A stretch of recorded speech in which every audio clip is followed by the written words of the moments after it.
Hello everyone, it's me again. My client canceled her appointment, so I have chance to continue my video. Anyway, nakwento ko na sa inyo about nanays, kung ano yung na-experience siya. This time ikwento ko naman sa inyo yung before she left. Ang nanay ko actually before na mawala siya sa mundo, naawa ko kay nanay ko talaga kasi wala na siyang, naawa ako sa kanya kasi sabi niya sa akin, anak, sabi niya ganun, napagod na daw siya, sabi niya ganun. Sabi ko, nay, basang ka napagod? Sabi ko, bakit, sabi niya, sabi ko ganun, I know, sabi ko, wala naman tayong magawa, andyan ka lang, matagal ka nang naka-wheelchair, tagal ka nang andyan ka lang, wala kang kausap, kung hindi yung mga nag-aalaga sa'yo at yung mga nasa paligid mo na tao. Tapos sabi niya ganun, anak, nagsawa na ako, at saka nagsawa na raw siya mag-intay sa amin. Can you believe, napakahirap pakinggan yung mga bagay na yan. Kaya lang dumating kasi yung point na nung time na lumala na si nanay sa sakit niya, yun yung time na nagkaroon ako ng malaking problema dahil nawalan ako ng anak. Pero before, pag nalalaman kong si nanay is not, yung medyo delikado, at least nag-e-effort akong makauwi.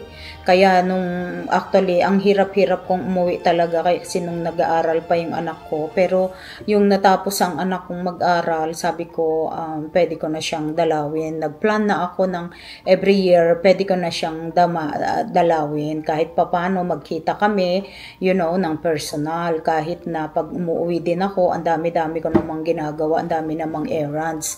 But anyway, iba pa rin yung nakita mo talaga yung tao, nakita mo talaga yung nanay mo, masayang-masaya siya pag umuwi ako during that time. So anyway, yun na nga yung plano ko na mag-i-stay na, mag-uwi na ako. That's my plan every year at saka plan na nga namin na mag-retire dyan ng early. Kaya gusto ko nang umuwi after my daughter graduate from college. Sabi ko, gusto ko nang ma-feel kung ano yung buhay dyan. It's just happen na nag-COVID kasi nag-start kaming umuwi ng every year is 2017 because that's the year that my daughter graduated from college, and then she decided to work for another 2 years, and then the third year she decided to continue her school again para sa kanyang master. So, but isang sem lang nag-COVID na. So, nakauwi pa naman ako ng 17, 18, at saka 19. Parang 3 beses pa kaming nakauwi before the COVID came. So anyway, buti na lang nung 2017 Nana is turning 75. So I was able to, celebrate her birthday pero advance kasi we cannot go home on summertime. Kasi in summertime, first, nahirapan talaga kami sa weather dyan, honestly. It's hindi sa maarte, kaya lang napakahirap namin mag-adapt since siguro 30 years na kami dito. At saka lalo na yung asawa ko na more than na rin na, at saka aside from that, napakamahal ng pamasahe. Kaya sabi ko, kaysa ipamasahe namin ng ganyang kalaki, I rather give her advance birthday. So, we decided to, do that before na umuwi kami noong 2017 when she turned 75. I think 75, something like that, or hindi ko na matandaan eh. Anyway, tinanong ko siya, pag kinakausap ko siya, sabi ko, Nay, ano ba yung paborito mong pagkain? Sabi niya gano'n. Sabi ko ganyan, sabi niya gano'n. Anak, yung paborito ko yung pinupuntahan namin ng tatay mo, gustong-gusto namin yung, sabi ko, ano yun? Sabi niya yung Max daw. During that time, Max daw ang gusto niya. Kaya lang, syempre, mahirap lang kami din. During that time, ang Max, pag medyo wala kang sinabi, napakahirap makakain sa Max. Pero, sabi naman ni nanay, kahit papano, nagkakaroon siya ng chance din na mabilihan siya ni tatay ng Max. So, sabi ko, di okay. Tamang-tama naman yung pamangking kong isa, at I think after when he was in college, I think nagtrabaho siya sa Max, so close din yung kay nanay, so sa bahay nila. So nagplan kami, sabi ko, oh sige, sabi kong gano'n. Tapos kinausap ko na yung pamangkin ko, sabi kong gano'n sa kanya na kung pwede doon. So sinurprise namin si nanay na ano, kasi gusto kong ipakita kay nanay ko yung, kasi DJ ang asawa ko, nakita nyo naman ang trabaho namin dito, we entertain people. Ako, ang trabaho ko talaga, I try to entertain lahat ng mga guests. So talagang tinutunan kong mag-line dancing, talagang inano ko, trying na matuto akong mag-follow ng mga, you know, kahit hindi ko siguro balak yan na gawin sa buhay. Although, mahilig ako talaga sumayaw, pero I'm not good as like, you know, like yung magagaling na dancer. Plus, hindi naman ako nag-aral magsayaw. Pero, like I said, mas gusto ko yan, mas comfortable ako magsayaw than mag-singing. Kasi singing is not my talent, I know that, but I love to sing. I love music. So anyway, so yun ang ginawa namin. We celebrate, pina-feel ko kay nanay ko yung trabaho namin. So we invited some of her friends. Sayang lang di ko na isama yung anak ko kasi may ano yun, trabaho, may ano. It's so sad, maraming kaya kung kayo, I rather na do it now than later kasi you never know what's gonna happen the next day. So anyway, nag-enjoy talaga yung nanay ko. Sabi niya ganun, during her party, natuwa siya kasi surprise nga yung mga hindi niya akalain ng mga kaibigan niya makakarating dun sa party niya. Kaya she's very proud talaga. Nakita ko how happy she is. Alam mo, bigla niya akong hinila dun sa may party niya. Sabi niya sa akin, anak, sabi niya, ito na yung pinakamasaya kong party. Sabi niya ganun. Alam mo, awang-awa ako talaga sa nanay ko. Tuwan-tuwa siya, but I'm very happy na nagawa ko yung mga bagay na yun. Kaya so proud of myself na nagawa ko yung kay nanay. Talagang very happy siya. At saka si nanay ko, you know, every birthday niya or New Year, Christmas, lagi na lang yan, pagtatanungin mo kung anong gusto, laging pera yung sasabihin. Kasi ang nanay ko, lumaki sa hirap. So, sa kanya, ang pera, parang ang pera sa kanya, dun lang siya nagkakaroon ng confident. Kaya ako, naiintindihan ko si nanay na lagi na lang pera ang gusto niyang iregalo sa kanya. Kala mo naman nakaka-shopping siya, hindi naman. Kaya sabi ko, lagi akong, buti na lang may mga pamangkin ako dyan sa Pilipinas. They are very helpful. Tinatanong ko sila kung ano yung pwede, at saka nakikita ko yung mga ideas dito. Nakikita ko one time gusto niya nga ng pera, so I decided dahil popular nga yung mga cake na hinihila mo puro pera, kaya lahat yun I try to, you know, make it like, you know, interesting at saka exciting. So natuwa talaga yung nanay ko during that time. I think she's about 79 during that time nang binigyan ko siya niyan. Hindi ko matandaan, but anyway, laging yan, pagka-pera, masaya na yun. At saka pag umuwi ako, tuwing makikita ko yun, talagang mingi ng pera sa akin yun. Ang ginagawa ko na lang, bibigyan ko lang siya ng 1,000. Kasi pag aalis ako, bibigyan ko talaga siya ng malaking pera para happy naman siya, hindi siya malungkot pag umalis na naman ako. Lagi ko siyang binibigyan pagdating ko, at saka yung in between, habang nakikita ako nyo, nanghihingi sa akin ng pera, yun talaga. Tapos pag alis ko, bibigyan ko naman siya, lagi siyang, yung pagdating ko malaking pera, pag alis ko malaking pera, para siya, ma-enjoy niya, hindi siya, yun yung pang natin sa matatanda, para hindi naman sila mag-dramatic. Kaya alam nyo ang nanay ko, kaya very si nanay very open siya sa akin kasi I know what she want and then try kong ibigay sa kanya yung whatever she want. Kaya nung bago siya mawala, hindi ko masisi si nanay ko kasi nung bago mawala ang nanay ko, napakahirap talaga ng pinagdaanan niya. Napakasakit talaga ng buhay na pinagdaanan ng nanay ko. I can't believe, kahit na ako ngayon sabog na sabog ang puso ko, pero mas kung susumahin ko lahat titimbangin ko, nanay is, you know, mas mahirap ang buhay niyang pinagdadaanan kaysa sa akin. Although tough na ako talaga because of our experience like nanay, you know. So yun ang nangyari. tinry kong ibigay lahat ng gusto niya. Katulad niyan, gusto niya, nung nakita niyang nahirapan na siya, talagang ayaw niya na sa hospital. The reason ayaw niya sa hospital because nasasaktan siya kasi syempre yung kondisyon ng nanay ko, grabe na yung diabetes niya, tapos time niya ng mag-dialysis, but tama naman yung doktor, sinuggest niya na wag na lang yung dialysis because mahihirapan lang siya dahil bedridden siya, tapos yung transportation, mahirapan talaga, at saka sa age niya, there's no way na matatransplant siya, maraming process, kaya hindi yun madali na maoperahan si nanay just like that. So naintindihan naman namin lahat yun, and we are all same path naman ng decision na we're not gonna do anything procedure to nanay pag in case na they need to do all those procedures. So nagkaintindihan naman kami doon, so wala naman kaming problema. Ang hindi lang namin masyadong hindi mapagkasunduan yung kung saan siya magi-stay, kasi syempre hindi ko naman masisi yung mga kapatid ko. It's very talaga yung wala siya sa hospital because walang may alam sa medical kung nasa bahay siya. But for me, natandaan ko kasi yun ang ang request niya, kaya I try to do everything. I try to talk all my pamangkins and siblings na maki-cooperate sila, kasi mahirap pag hindi natin naibigay this time, kailan natin sa kanya ibibigay yung gusto niya. So para sa akin yun lang.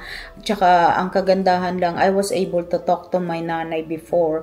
Talagang pinupuyat ako ng nanay ko dahil sa yung mga hallucination niya. Ang dami niyang hallucination. There's a time na tumatawag yan sa akin in the middle of my, I'm working. Umiiyak yan. Tatawag siya, sabi niya, nak, tulungan mo naman ako, sabi niya gano'n. Sabi ko, nay, bakit? Sabi ko, bakit? Ano nangyari? Sabi niya, tinatawag ko lahat yung mga kapatid mo, ayaw ako tulungan. Sabi ko, bakit? Ano ba yung gusto mo? Sabi niya, kasi andito ako sa bundok. Sabi ko, anong ginagawa mo dyan? Sabi niya, anak, umakyat ako, tas ngayon gusto ko bumaba, hindi ko na kaya bumaba. Kaya ngayon sabi ko, alam ko naman nag-hallucinate na lang siya, kaya tinuruan ko ngayon caregiver niya na wag na siyang sagutin na kung ano-ano, basta pretend na lang na naintindihan, kasi napoprostrate siya pagka yung walang nakakaintindi sa kanya, kasi sino nga naman makakaintindi dun sa sinasabi niya, napaka-imposible naman talaga. So what I did, sabi ko, okay, tatawagin ko yung caregiver ni nanay. Sabi ko, Josie, hawakan mo si nanay, sabi ko. Tapos sabi ko, nay, pikit mo yung mata mo pagka para hindi ka matakot, tapos uuwi na kayo ni Josie, sabi ko. And then pagdating mo sa bahay, matulog ka ha, sabi ko, gano'n, magpahinga ka na kasi pagod ka na. Oo anak, sabi naman niya. Tapos sabi niya, sabi ko, kukwentuhan kita ha, pero ipikit mo yung mata mo, wag mong ididilat para pilitin mong matulog para makapahinga ka. Oo anak. Tapos maya alam mo, may message na ako ng caregiver niya. Sabi niya, te, sige na, okay na, natulog na si nanay. Alam niyo, nakakatulog si nanay ko ng kinakausap ko. I don't mind, kasi naawa din ako dun sa nag-aalaga, kasi alam kong nanay ko hindi natutulog. Talagang binabother niya everyone. Ang ingay-ingay niya, sigaw siya ng sigaw. Minsan nga, pinarinig sa akin ng caregiver kung gaano kaingay nanay ko. Alam ko yun. Pero pag kinakausap ko siya, biglang nag-change yung mood niya. Bumabait siya, hindi siya kaya kung minsan sasabihin nyo, ba't to si nanay nag-iinarte na naman. Pero ganun talaga, wala tayong magagawa. She's looking for attention. I know that. Kasi tingnan nyo naman, 7 kami, pero isa man sa amin, wala kami sa tabi niya. Kaya hindi ko rin siya masuisi. Talagang frustrated siya. Ramdam na ramdam ko. It's just happen lang talaga na I cannot do it. Hindi ko maibigay yung pwede kong gawin. So anyway, just to let you know, hindi ko kasi sinabi sa nanay ko na nawalan na ako ng anak, kasi ayaw kong sa akin ma-stress siya. Alam ko, dadamdamin niya yun, masasaktan siya ng gusto, at ayaw kong maging dahilan para mawala ang nanay ko dahil lang doon na konting panahon niya na lang, pinahirapan ko pa. Gusto ko kung when her time come, yung time niya na, ayoko yung ako ang may dahilan kasi napakahirap i-carry yung ikaw ang dahilan. Kaya nga yung mga kapatid ko, nasabi nila sa akin, karapatan ng nanay ko malaman na na ganito ang ini-experience ko at malaman na wala na siyang apo, pero hindi ko nga kaya. Kaya nga sabi ko dun sa isa kong sister, kung gusto mong sabihin, it's up to you, but I'm giving you a permission, but it's not, if something happened to nanay, I don't wanna take the responsibility kasi hindi ko kaya. Kaya kung gusto nyo, bahala kayo, sabihin nyo, pero para sa akin, wag na lang, kasi ayokong masaktan siya bago siya mawala at mahirapan siya. So anyway, ang hirap na hirap ako lagi pagkausap ko ang nanay ko kasi ang nanay ko pagka tinatanong niya yung anak ko, hinahanap niya kasi ang anak ko tumatawag sa kanya yung whatever happened. Especially pag yung mga special occasion, tatawag talaga yun. Hindi pwedeng hindi tatawag yung anak ko. Kaya it's so sad kasi hinahanap niya. There's a time na sinabi niya sa akin, anak, hindi ba ako naaalala ng anak mo? Sabi ko, naalala ka, kaya lang pasensya ka na ako kasi pagod na yung apo nyo. Sabi ko, marami siyang pasyente. Tapos sabi niya, anak, kahit na sana sandali, sabi niya, para marinig ko lang yung boses niya. Sabi ko naman, tumatawag siya minsan, kaya lang tulog ka.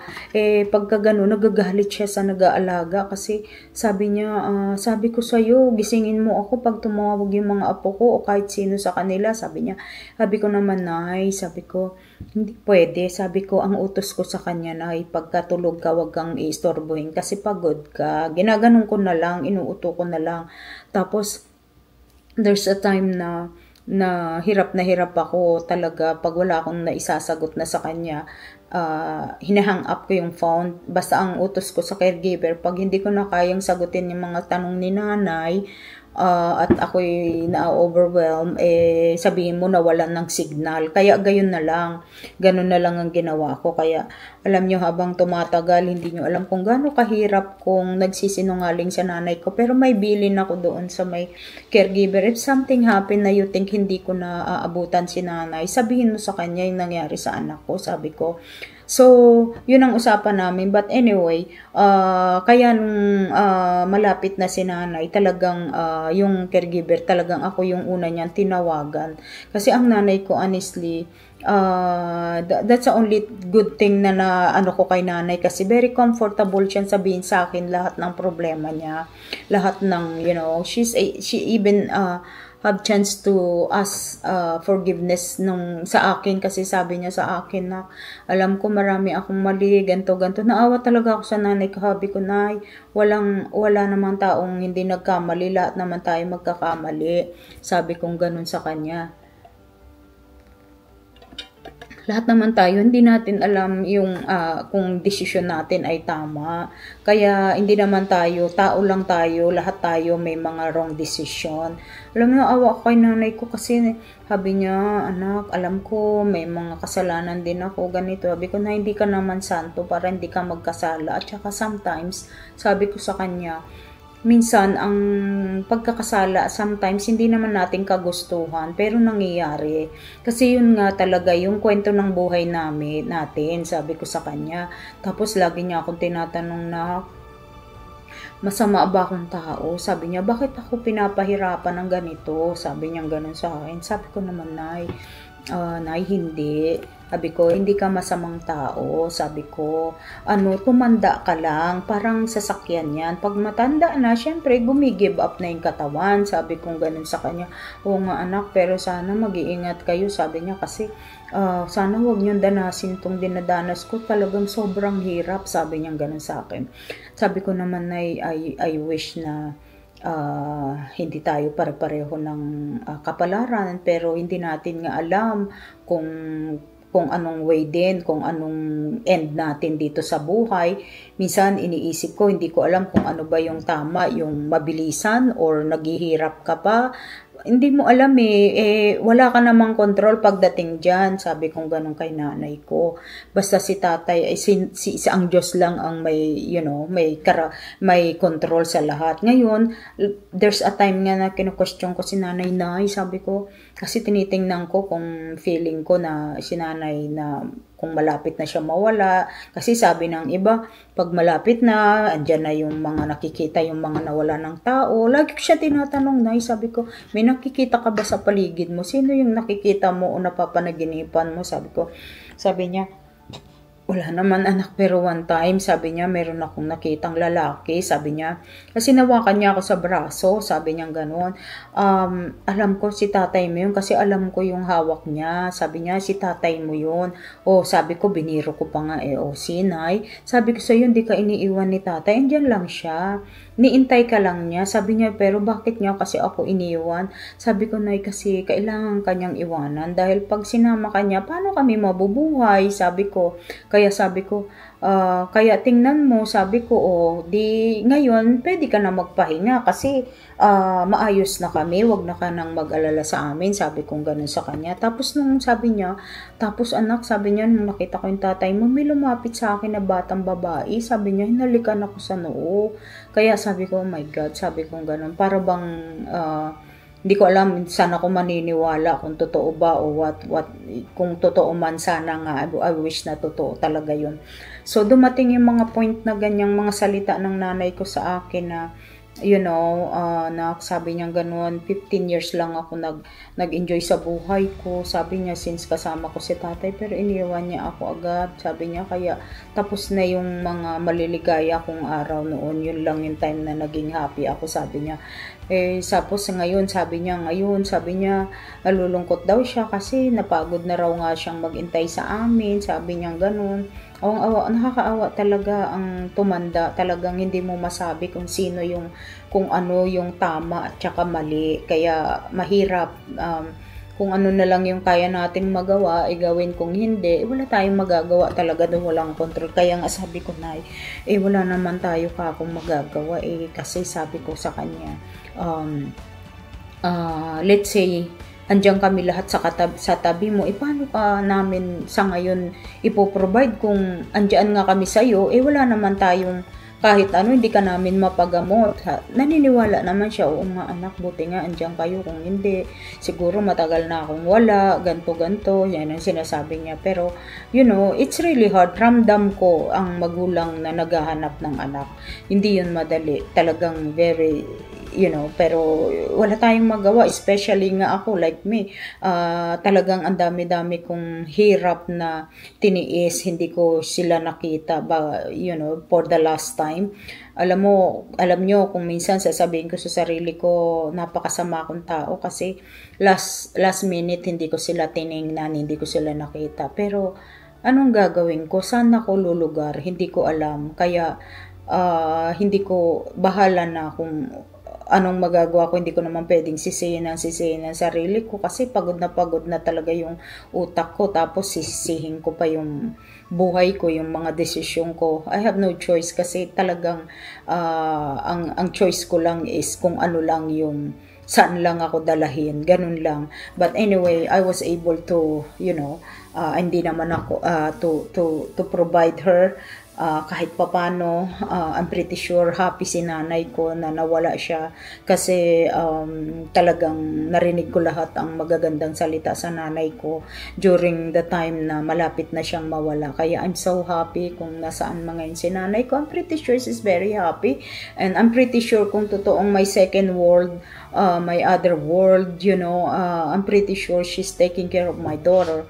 Kaya yun na lang masasabi ko. So yun ang kwento ko kay nanay ko since this is her first anniversary. So I don't wanna celebrate that actually, even my daughter, but I have no choice. Darating yung time na dadaan ka sa ganyang time, sa ganyang date na you cannot prevent, kahit ayaw mo, mangyayari.